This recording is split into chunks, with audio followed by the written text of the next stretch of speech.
Greetings escapers! Today I will go over the basics of gun modding in Escape from Tarkov. I will explain main concepts behind it, I will give you some tips and then some useful examples of modding in action. After next patch I will probably do more in-depth guides for each weapon or weapon group, exploring available mods and interesting builds.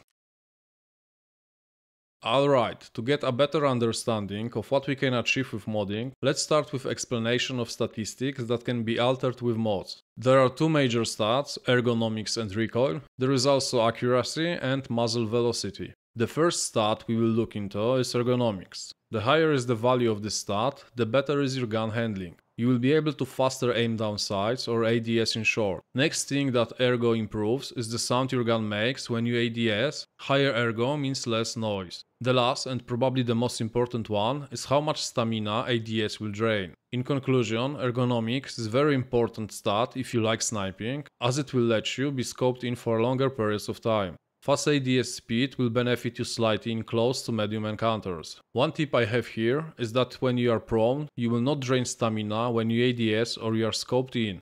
Next stat is recoil. Tarkov makes distinction between horizontal and vertical recoil.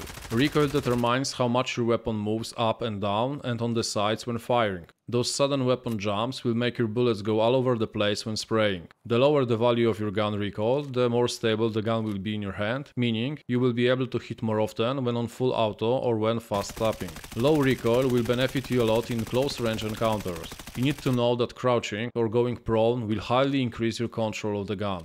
Now let's talk about accuracy. The stat describes how well you will be able to hit targets when they are further and further away from you. The lower is the accuracy value, the tighter is the spread of shot bullets. Imagine this as a little box that is centered on your aiming point. When you shoot, bullet can go anywhere in that box. Better accuracy means the box is smaller and that means you will hit more often where you actually aim. Right now this stat can be almost completely ignored. To make it simple, don't try to shoot with shotguns and pistols on targets that are higher than 50 meters away from you. Rest of the guns should have good innate accuracy for landing longer distance shots, but maybe hold on with sniping with SMGs. The last stat is muzzle velocity. It's just a description of how fast the bullets will travel. However, the penetration chances and damage are tied to the ammo you are using in the gun. This stat will be important to determine how much we have to lead our shots in order to hit moving target or the target that is far away. This comes with game experience. Best practice you can do is just to load into the offline rate with weapon of your choice and use tracer ammo. Okay, so now that we know how stats can affect your gun, let's go over the mod types we can work with. There are three main groups of mods in Tarkov: functional mods, gear mods, and vital parts. Vital parts are what the name suggests, parts that are required for your gun to be operational and ready to be used. Those are barrel, gas block, handguard, pistol grip, receiver, and slider. Let's start with the pistol grip. Stat you can get from using better pistol grips is ergonomics. Gas block is mostly neutral in stats department, but switching it may be required for some handguards. Handguards will give you mounting places for foregrip, tactical laser or flashlight, or for some sights. When it comes to stats, handguards can increase gun ergonomics and decrease recoil. Receivers and sliders can open some mounting points for optics and sights. They can also improve your ergo and recoil. Very few also increase accuracy. Barrels vary in stats, they can affect recoil, ergonomics and muzzle velocity, in few occasions also accuracy. The second category of mods are gear mods. Those are mods that can change some of the most basic but not vital parts of the gun. This includes stuff like magazines, stocks, mounts and charging handles. Stock or chassis is where you can get the most substantial reduction to recoil of your gun. Also you can get some ergonomics here. Charging handle can give minor bonus to ergo. Magazines affect ergo, mostly in negative way. Mounts are used to put sights and optics on your gun, some can affect negatively ergonomic stat, but most is neutral.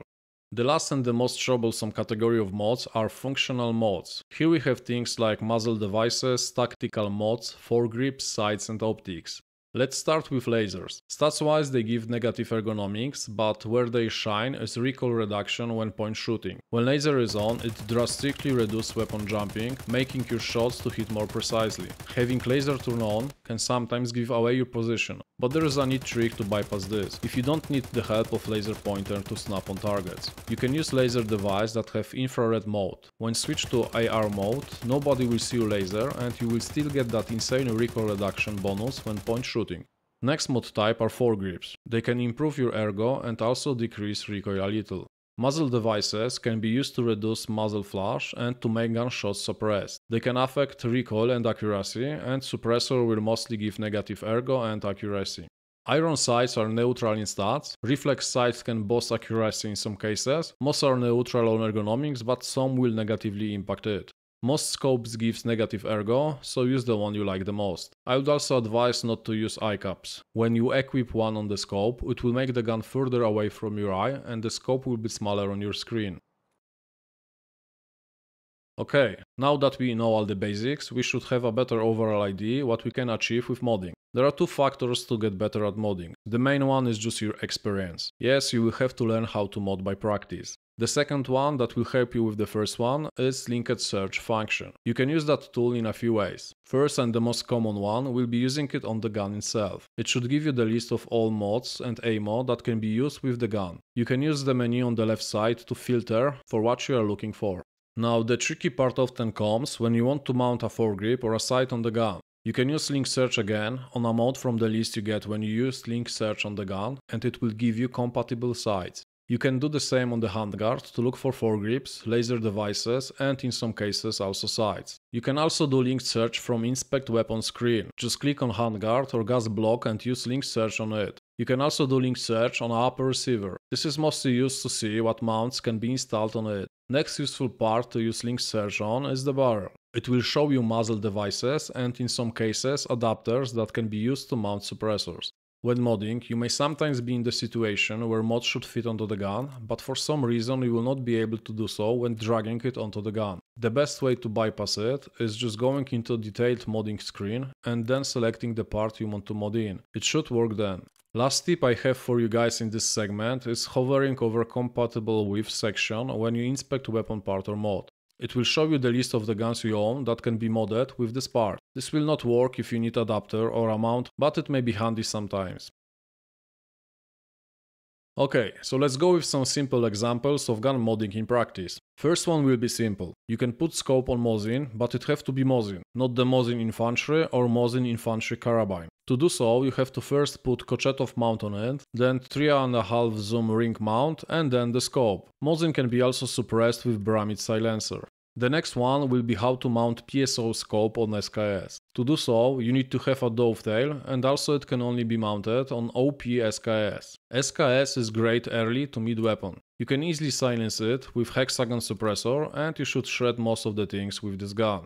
ADR is another budget weapon worth using. You can put any reflex sight on it and it will be ready to go. If you prefer certain sight and you are annoyed by the front sights obscuring your view, you'll have to change gas tube. Just remove the default one and look for MK12 low profile gas block. ADR will take most of M4 parts, that includes suppressors. AK-762 are little tricky to mod, but for now we have TT-1000 still in the game, so you can just slap it on the gun with sight of your choice and you are ready to go. If you want to go further, we can change handguard and we can mount foregrip and laser sight. We could also change stock, but to be fair, default one with the rubber pad is quite decent in stats. Okay, now let's go with something more advanced. Let's go with 545 AKs. I will show you guys the build I use most of the time. It's nothing amazing, but it's good for close and long range and it's a glorious AK build. So first thing I use is CAA RS47 handguard, as it have all mounts points already built in. I use NC Star MPR45 mount with PKO6 reflex sight as canted sight for close to medium range encounters. Then I add foregrip and tactical laser. I also put PSO scope for long distance fights. For stock I went with MA adapter and random stock that could fit on it. But you could probably find better stock to complement this build. That's all I have for you guys. I hope it was helpful and gave you a better understanding of modding in Tarkov. See you in raids.